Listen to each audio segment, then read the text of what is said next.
Hello and welcome to a special interview for The Wire supported by Glenlivet Books.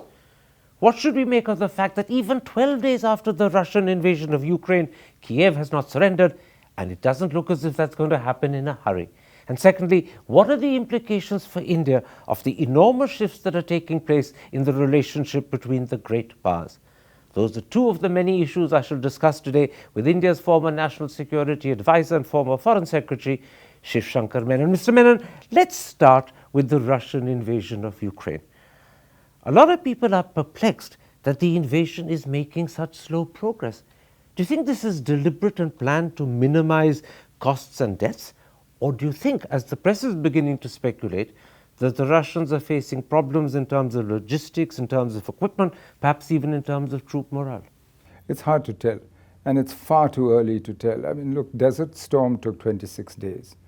And if you look at the objective situation, at least what little we know sitting outside, and this mass and fog of propaganda, the Russians have established a land bridge to the Crimea from the Donbass.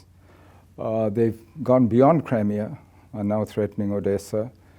There is a real risk of encirclement of Ukrainian forces in the east if they manage to do this. So Kiev is under perpetual threat.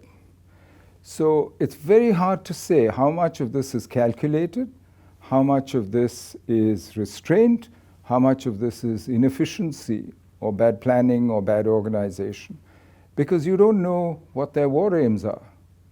If we knew what his military targets were, we can guess at his larger political war aims, but we're not sure which are the military steps and targets that he's set on the way to achieving them.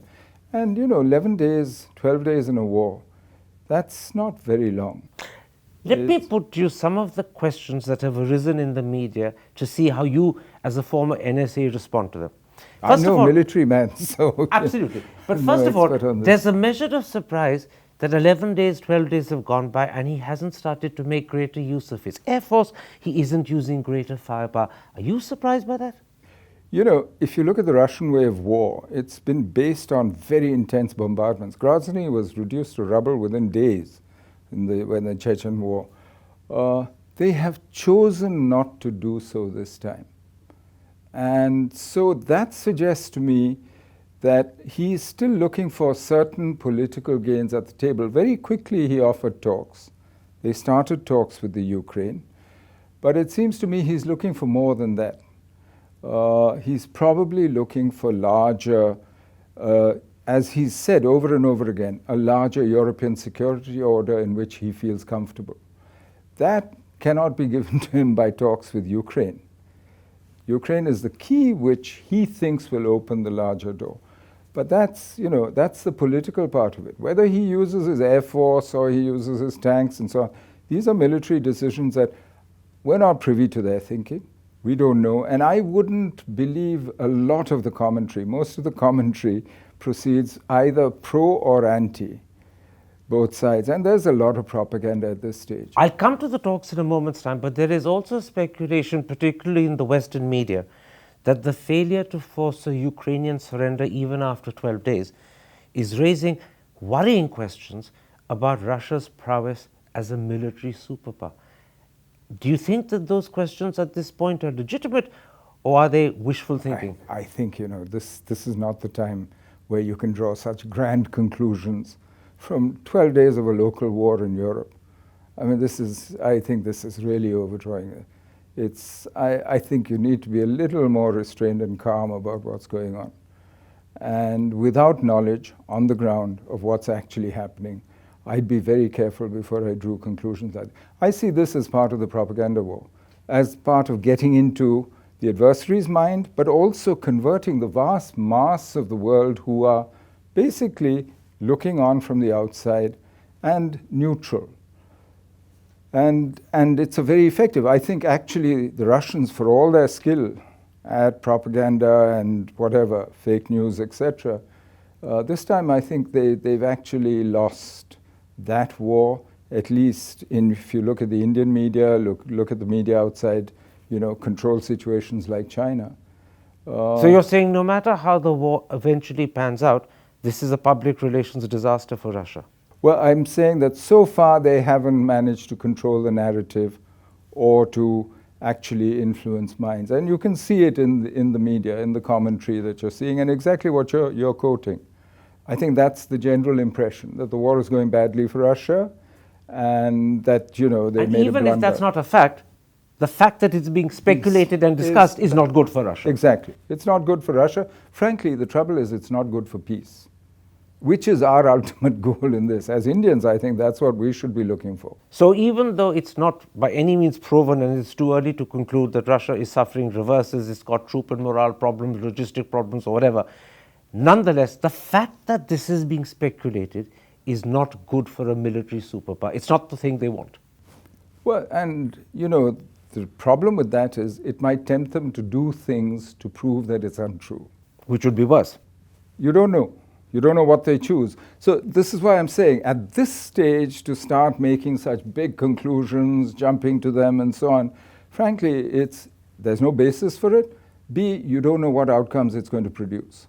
Let's then come to the talks that Russia is simultaneously holding with the invasion. The third round is in fact going to take place today, Monday. But what can the talks with Ukraine achieve? The terms that are set down, denazification and demilitarization, is not going to be agreed to by the Ukraine. The wider ambition of trying to change the NATO strategy is not something that Ukraine can deliver. So what is the point and purpose of these talks? Well, I think first thing they agreed on was corridors for evacuation of civilians. Some of it worked, some of it didn't work. There are local arrangements which they can make which will minimize the damage both to Ukraine and to civilians and to outsiders like our people who we've had to evacuate. So it seems to me that they can lay the conditions for a broader dialogue and broader discussion. But that has to be with someone else. That has to be with all those involved. I mean, it cannot be just, that's a broader question. So this is what you mean when you say talks with the Ukraine are the key, but the door that opens has to open into NATO. It has to be a bigger door. It has to involve not just NATO, it has to actually include everybody involved in the creation of a new security order in Europe.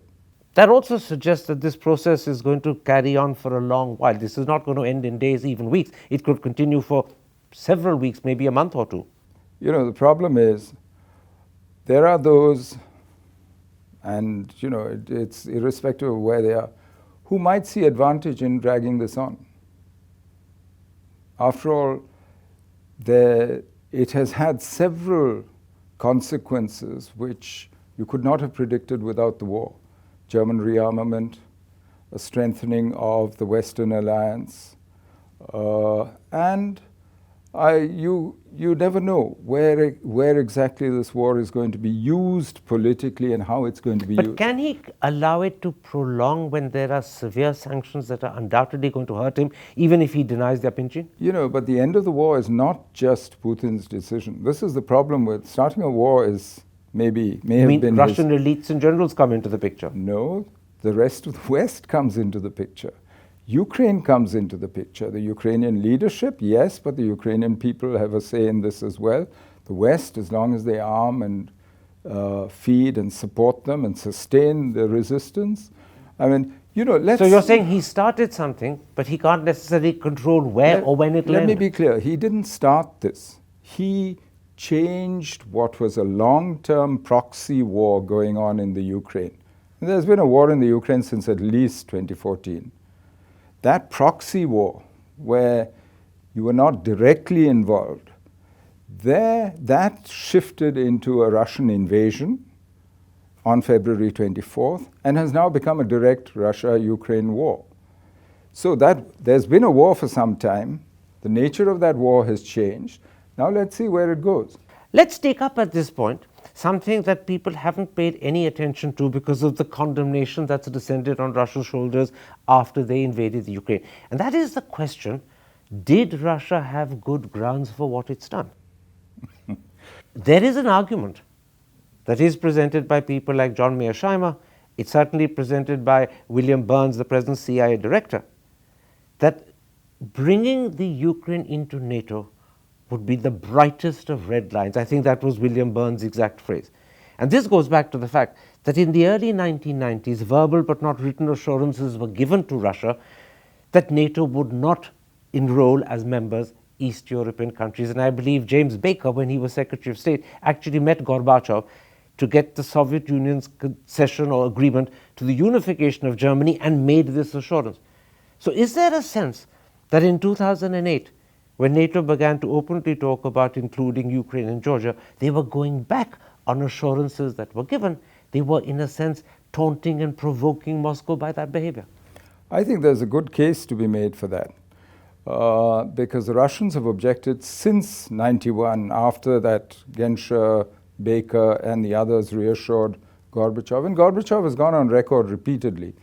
But not just Gorbachev. Yeltsin protested when, in 97, when they decided to start admitting East European members to NATO. Putin protested to George W. Bush in 2008 when they decided to admit the candidacy of Ukraine and Georgia. And the response in Georgia was immediate later that year by Russia with the creation of Abkhazia and so on. So it seems to me that the Russian bitterness at having, as they see it, being fooled into accepting German reunification and then seeing NATO creeping up to their borders, I think that is genuine. That feeling is real, and it's pretty widely held among the Russians. But that doesn't mean that Russia has made it easier for the West to deal with this either. So, but I don't see any advantage at this stage in saying who's more responsible or who started this fight. You know, it becomes, you did this, but I did this because you did. Absolutely. I'm not trying to say who started the fight. I'm simply trying to explain to an Indian audience so that there is a case. My summary is that both sides have legitimate interests. If you think of the Ukraine and the way it is, it's bigger than France. Bang in the middle. The eastern borders of Ukraine are less than 300 kilometers from Moscow. So if you had NATO missiles troops there, for the Russians, I mean, if Kennedy couldn't put up with Soviet missiles, medium-range missiles in Cuba, you know, why should Putin put up? He doesn't think he should. In fact, he's made this point. But it's worse the other way around. I mean, the western borders of Ukraine are less than 100 kilometers from Vienna, Bratislava, Prague, Warsaw, you name it. Berlin is less than 300 kilometers. So there's a whole host of other countries who would feel threatened by a Russian military presence there. They both have legitimate interests. The obvious answer is to sit at the table and accommodate each other's interests. And the way to do it is the way you did it with Austria. Austria is a neutral country. Finland is neutral. Sweden is neutral. Both sides promise that you won't put your troops or missiles or threaten the others by being in this country. But that, to you and me sitting far away, is a logical solution. But both sides, I think, don't trust each other. Over this period that you mentioned, since 1991, each one's actions have fed the other one's fears. And so, for me, the obvious answer today is, because we are affected, and speaking just for ourselves, because we are affected by all the secondary effects of what they're doing there, we should be out there pushing for peace. I'll come to us in a moment's time, but let's finish this discussion, which is explaining to the audience the nature of the case that Russia has and the manner in which, and you made this very clear in your last answer, the manner in which the West has deliberately ignored legitimate Russian concerns. And in a sense, Putin points this out in the press conferences and in those rambling speeches he gives. How would America respond if Russian missiles were to be located in Canada and Mexico? We know how they responded when Russia wanted to send missiles to Cuba. You had the Bay of Pigs crisis immediately. Was it therefore not strange and folly on the part of Europe to believe that they could push NATO to the doorstep of Moscow without there being a Russian response? I mean, John Mearsheimer, an American professor, has gone on record to say that this crisis is of the West's making because they've been poking the Russian eye for 25 years. Yeah, Mearsheimer is a realist, and actually he's been remarkably accurate on several things, including China's rise, which he wrote about in 2000, 2001, on this, because I think he looks at things quite dispassionately. But that's not how politics is played. Politics is not played dispassionately by politicians. And I think now we've got to the stage where emotions are running so high. And you can see it in the propaganda, in the kinds of things that are being said. There's no room for realism anymore. David Owen writing an article saying that Putin is mad, basically. And then you're going to make peace with him? I mean, so my worry is that they've both worked themselves up into a state where they might actually see a war of attrition, a long-term conflict, as being their best way out, rather than working towards a logical and peaceful solution. One more question before I come to the implications for India. How do you see this situation in the Ukraine ending? From Russia's point of view, does it have to be the surrender and annexation of Ukraine, or can he agree to settle for something like taking over Donbass, replacing the Zelensky regime, and an agreement not for demilitarization but neutrality? There are at least 6, 7 possible scenarios where not all of them involve the complete occupation and surrender of the Ukraine, not at all. And if you look at what he has done so far, he amassed about 150,000 troops on the borders of Ukraine. That's not enough for a complete occupation of a country of the size of Ukraine. You need an advantage, in open country, rule of thumb, the military people tell me, of 3:1. Urban warfare, you need 6:1. This is nowhere near enough to actually occupy. I think this was part of the threat of force. There are all kinds of things short of that. As you mentioned, Donbass, Donetsk and Lugansk, a land corridor to Crimea, making sure that you have warm water ports, the only warm water ports Russia has, etc. There are various things. A government in the Ukraine which respects Russia's sensibilities, in some way. There are various things short of a full victory in the terms in which, the media normally portrays it, about surrender and occupation and so on. And I think the Russians know how difficult occupation is. I can't believe that they would really set that as a military target right now. But wars are unpredictable. You can't control it. Once you've started it, you don't decide where it ends. Other people have a say in this as well.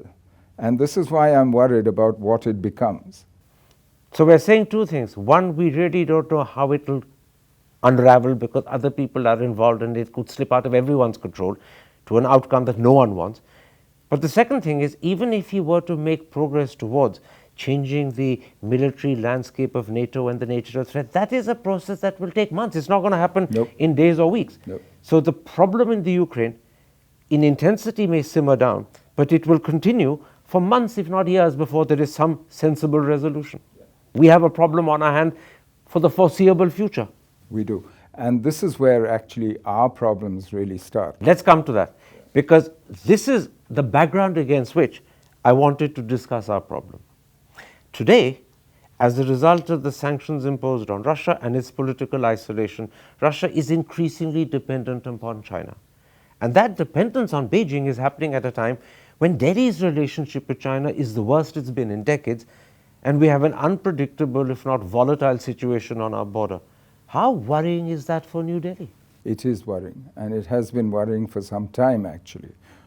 We've been telling the Americans since 2012 that they're pushing the Russians and the Iranians into Chinese arms. This doesn't make sense. And certainly we're a continental power, and what happens in Eurasia matters to us. Our problems with China are on land. And there's less and less Western presence, frankly, through Eurasia. It's being consolidated under the Belt and Road and so on. So it is a problem for us, and it does worry us.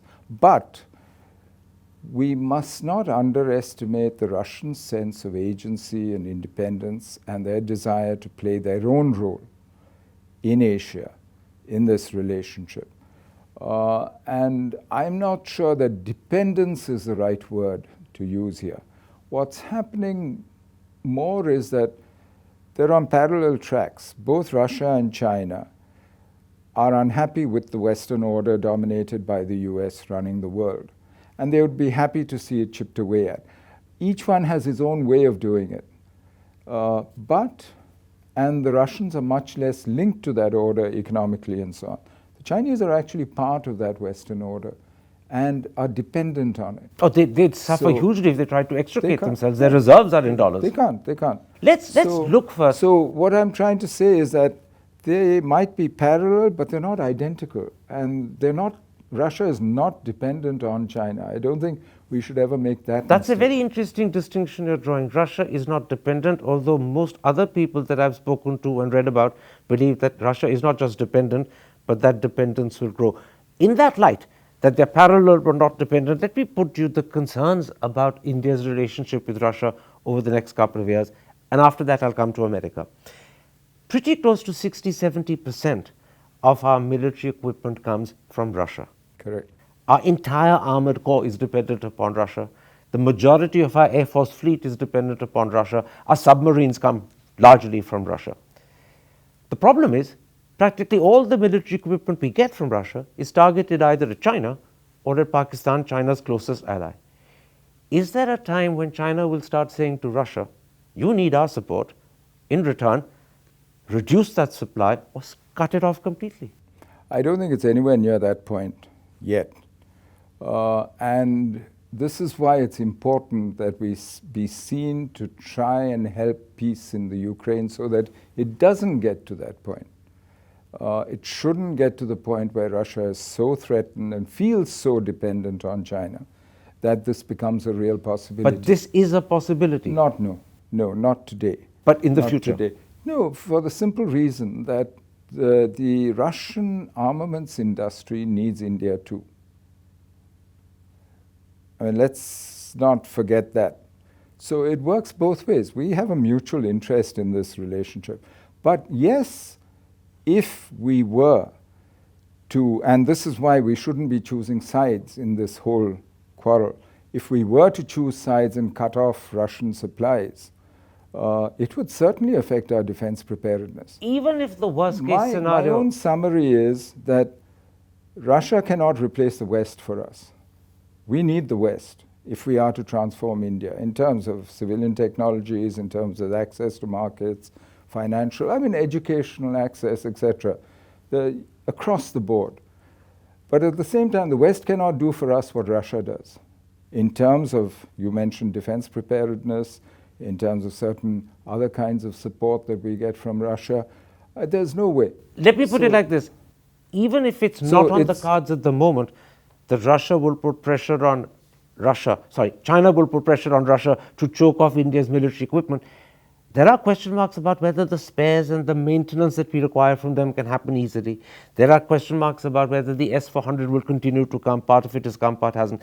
In that interim, is there a vulnerability, particularly if China chooses to use that interim period when Russia is supplying itself and not necessarily supplying abroad, to do something? If Russia were to stop supplying, they would do it for their own reasons, not because China asked them or Pakistan told them or somebody else. They simply may not have the capacity at the moment. They need to support themselves. And if you allow your relationship with Russia to reach that point, frankly, you deserve what you get. That's not... So I don't think that's an immediate possibility. But is there a danger China may use that vulnerability to do something on the border? If you are dependent on imports for your defense, it is a vulnerability. And we have been speaking of relying on ourselves. No, I agree. The vulnerability is, but is there a danger China will use that vulnerability at the moment? No. Right now... They've got exercises starting in Tibet in April. They've had exercises for a long time, and I don't think they achieved what they set out to do in 2020 anyway. No, it's a question of the effective balance on the border. You do need to import things in order to maintain that effective balance. And that you can do. But I don't think the Chinese have a veto over what the Russians do with it. But I'm not talking about the Chinese veto now. That we discussed, and you said earlier on that you didn't think it was on the cards at the moment, not a concern for the moment. I'm now asking, if we go through a period when Russia is more concerned about supplying itself, it hasn't got the capacity to give us spares or whatever that we need, is there a danger during that period China may exploit the situation? After all, it did it in April 2020, may it do it again? Because then it could catch us at a time when we don't have ready access to spares and we would be vulnerable.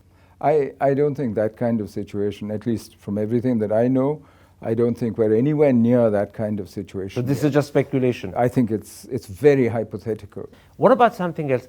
Is there a danger or a risk that the position Russia has historically taken on the India-China question and on the India-Pakistan question could start to alter because of its dependence or its need to keep China on side, even if dependence is the wrong word? We've seen that through history. I mean, as I keep saying, Russia will take positions on these issues which suit her interest at a particular time. In 1962, for instance, when China invaded, Russia needed Chinese support because the Cuban Missile Crisis was going on at the same time. And Russia was hardly supportive to us. Once they didn't need Chinese support, immediately after the war, Khrushchev called us in. But this is the problem. No, so that is because of Russia's calculus. No, absolutely. But I'm saying it's nothing to do with China. No, I'm not saying, okay, but even if you say it's only because of Russia, not because of Chinese pressure, is there a danger Russia's attitude will change? There is always danger. Life is dangerous. I mean, let's face it. It's your job to calculate the risks and make sure you don't reach the point where your interests suffer like that. That's our job. But tell me something. How do we do it? Because at a time when Russia needs Chinese support, it will be, just as it was in 1962, more vulnerable to the question of not offending China. If something at that point were to happen between India and China, or if there was a question about the India-Pakistan issue, would we get the support from Russia we've got before? It seems to Karan, me... I think you're stretching, because we have never asked Russia for either military support in our quarrels with China, nor have we actually tied immediate supplies to what is happening on the border. We plan, we organize, it takes years to do these things. So this is not a question of, oh, they'll turn the tap off and suddenly we won't be able to defend the border. So the fears that others are expressing are not fears that you share? I don't share that at all. In fact, I do believe that we actually do have the ability to maintain an effective balance on the border with China.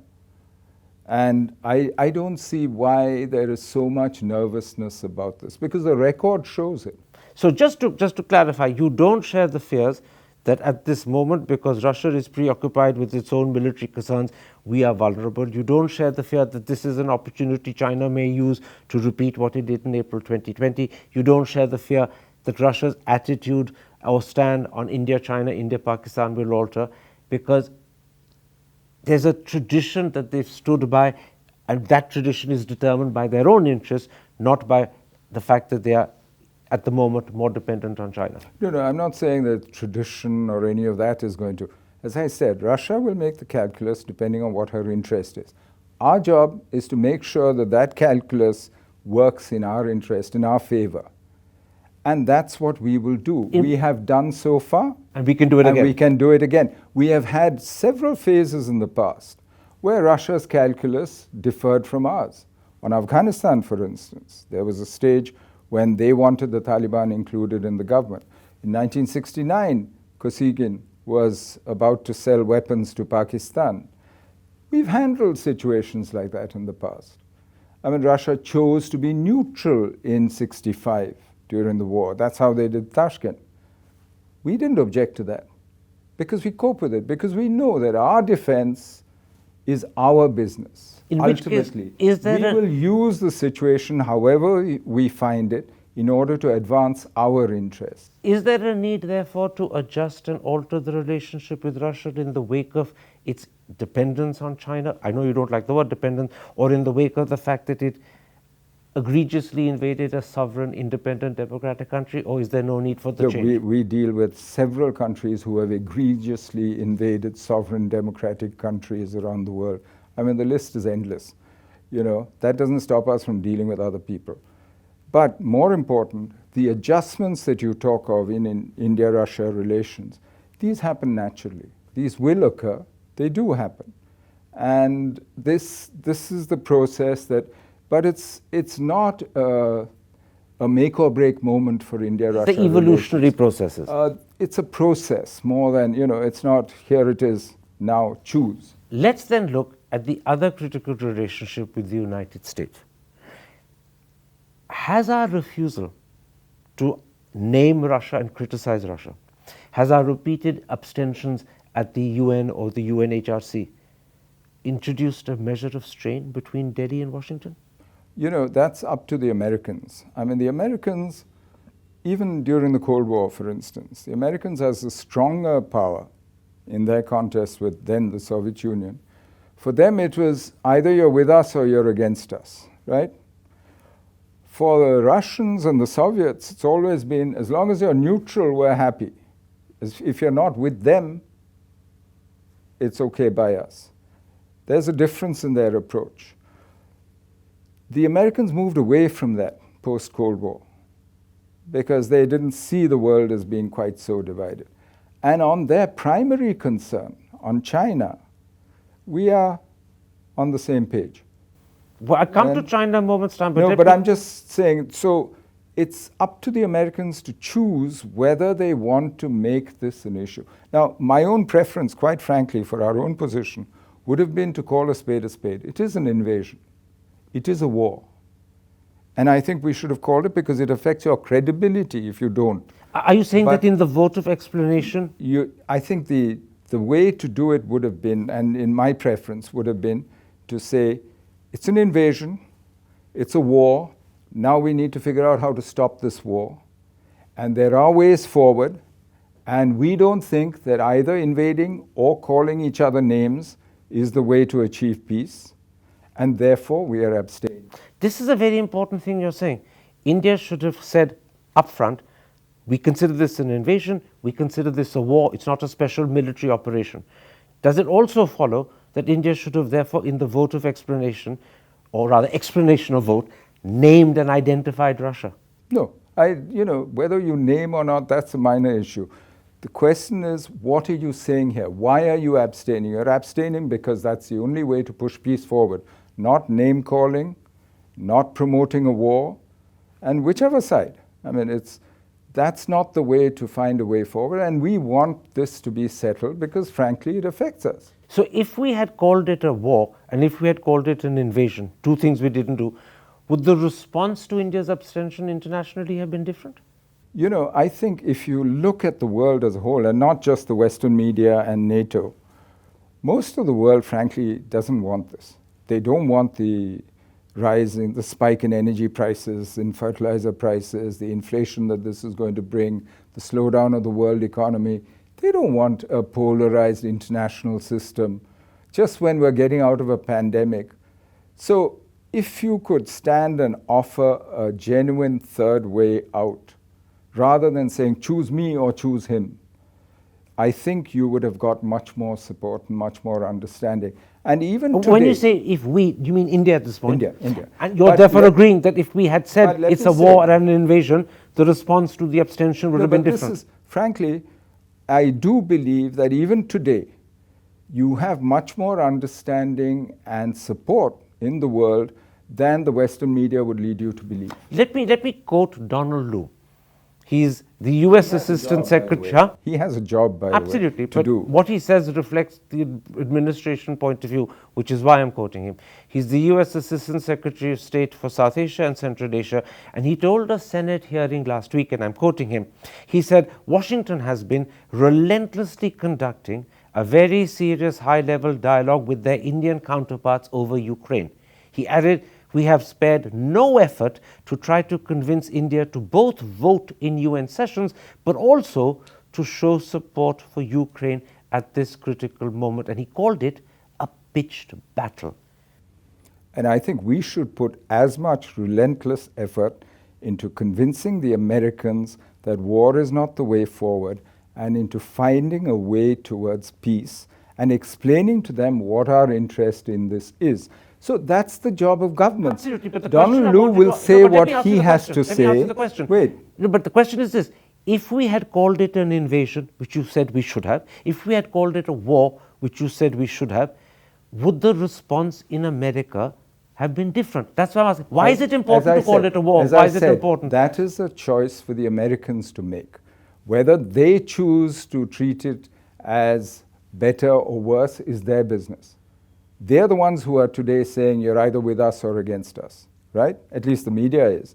Donald Lu is being careful. He's not quite crossing that line. He's getting very close to it. Close to it, but he's not actually saying it. But he's saying we're pushing the Indians. He's also indicating... I mean, quite frankly, that's what states do. But he's indicating something else, that continued abstention by India, continued refusal. He hasn't Let me said finish, all let me that. finish. No, I'm not stick to saying his words. I'm not saying he said it. I'm saying what he's suggesting, my word was suggesting, is continued refusal to criticize Russia. Look. Continued abstention will mean America will feel that there's distance that crept in between Delhi and Washington. We have never agreed 100% on everything. Even when we are in the process of transforming the relationship and bringing it to its present level, we didn't agree But then explain to me. We didn't agree on Myanmar, we didn't agree on Iran, we didn't agree actually on on Russia in 2014, we didn't agree. But that doesn't mean that you can't develop the relationship. It's for America to choose. Now, if she chooses to hyphenate India-US relations with US-Russia relations, that's an American choice. But he isn't saying that. No, it may be an American choice, but it will have adverse implications for us. And what I'm asking you is this: would it? Would it have adverse implications? Because your predecessor as Foreign Secretary, Shyam Saran, writing in the Tribune, sketched out a possible nightmare scenario. And I'll quote it to you. He says, the nightmare scenario for India would be if the US comes to the conclusion that it confronts a greater threat from Russia and that this justifies the strategic accommodation with China. In blunt terms, he adds, concede Chinese dominance in Asia while safeguarding its European flank. Do you share that belief that there is a nightmare scenario? You know, the fact, we'd be back in the 70s where the China-US axis, and the fact is that the US has already conceded the Asian mainland to others. They're not a presence there. They've withdrawn from Afghanistan now. They have no military presence. Their economic commercial presence is minimal across Eurasia, right? It is true that, I mean, what Shyam says, for the US, Russia is the adversary they're comfortable with. Just like for most Indians, Pakistan is the adversary we're comfortable with. It's the one they know how to deal with, they know the dance, both sides. China is the adversary they're very uncomfortable about, and they're still arguing among themselves. The Biden administration still hasn't produced a China policy, which it promised right at the beginning. So yes, it's a possibility. And if it were to come about, I don't think there'll be a sort of Nixon-Kissinger moment when it happens. No. We'll drift towards it. We have to watch what's going to happen because today's sentiment in America across the political spectrum against China is high. So while it could happen, it's not likely to happen right away. But this is why, for us, peace in the Ukraine is important, is a useful goal. Has the Quad lost importance and significance? No, because what the Quad does is quite different. The Quad is essentially for maritime Asia, for the Indo-Pacific. And what it's doing there in terms of public goods, in terms of maritime security, in terms of working with other countries in the region, that will continue. And that actually is even more important now. So you don't think there's been a major deflection of America's focus away from the Indo-Pacific America and to might Europe? be deflected. I mean, they might choose to be distracted. As I said, this is the adversary, Russia is the adversary they're comfortable with. They might choose to deal with this rather than with the real. Just like if you read the Indian media, there's more about the war in Ukraine than the situation on the India-China border. Then explain this to me. Why do you think it was important for India to have called it an invasion and to call it a war? No, I think it's a question of your own credibility and of thinking it through for yourself. How's our credibility affected if we don't call it an invasion? Because everybody saw it as an invasion. It was an invasion. So explain, why are you abstaining? You're abstaining because you don't think this invasion and this war can be settled by name-calling or by military means. Then let me ask you a second question. If it's important to have called it an invasion and a war, is it not also important to identify the invader? No. Why? Everybody knows who's invaded. And who started this? As I said, this is not a war that started today. Forgive my interruption.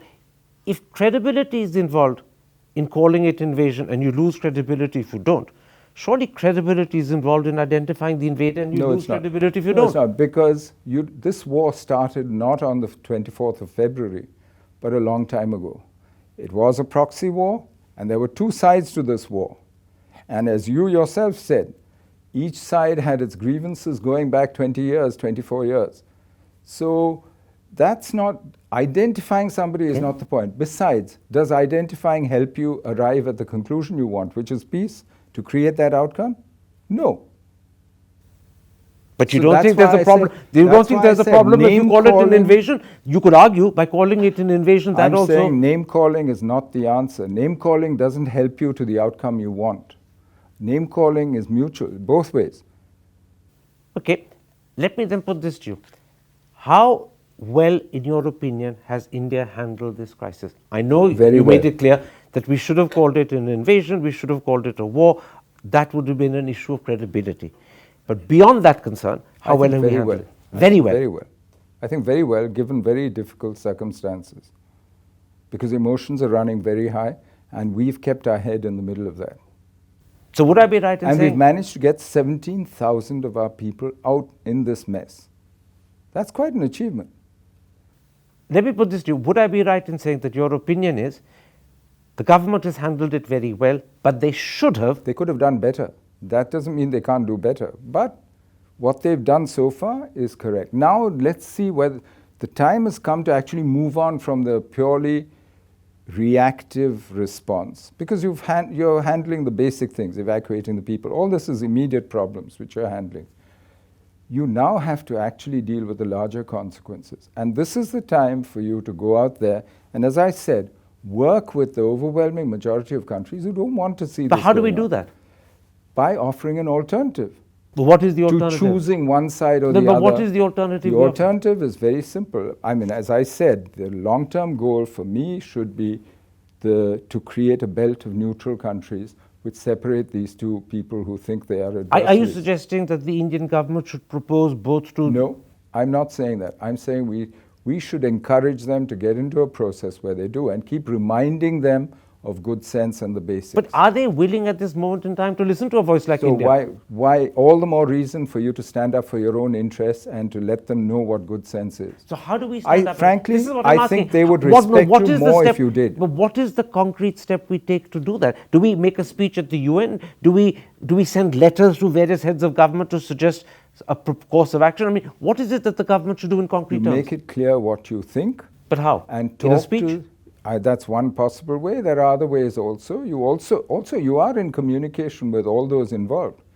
After all, if the Americans are talking to you, as he said, relentlessly, so are the Russians, so are the Ukrainians, so are the others. Talk to them. So we That's should what be, diplomacy is. So we it's should not be about saying... statements in public alone. Yes, those are part of it. But the rest of it is diplomacy. So we should be saying to them that you need to sit down and talk. You need to be able to work out a solution that meets Russia's concerns but also yours. And we should perhaps even go a third step forward. You half hinted at it earlier. Some sort of way in which Ukraine can be a neutral buffer between the Berlins and the Czechoslovakias and the European Union on one end and Russia on the other. I think if you look at what we've done so far, we have laid the groundwork for something like that. We've spoken of the legitimate interests of both sides. We've spoken of the territorial integrity of Ukraine. We've made it clear that we don't think much of the invasion. I mean, at no stage have we approved it or condoned it or supported it in any way. In fact, if you read between the lines in the statements we've made so far, it's clear that we are uncomfortable with it. But I think we now need to take the discussion the next step, which is how do we minimize the adverse consequences of what's already happened and create an outcome that everyone can live with. So even though this may not happen publicly, behind the scenes, on telephone calls and in other ways, we should be pushing forcefully to bring the two sides together to talk and work out a solution and perhaps proposing types of solutions so they can discuss and consider. We should play that role actively. That depends on what we find when we start this kind of active diplomacy, quite frankly. But I see it as being in India's interest. I mean, why would we do this? Not because of the goodness of our hearts or because we have some moral high ground. No, but because it's in India's interest to do this. Mr. Menon, thank you very much indeed. Thank you. Thank you very much, Karan.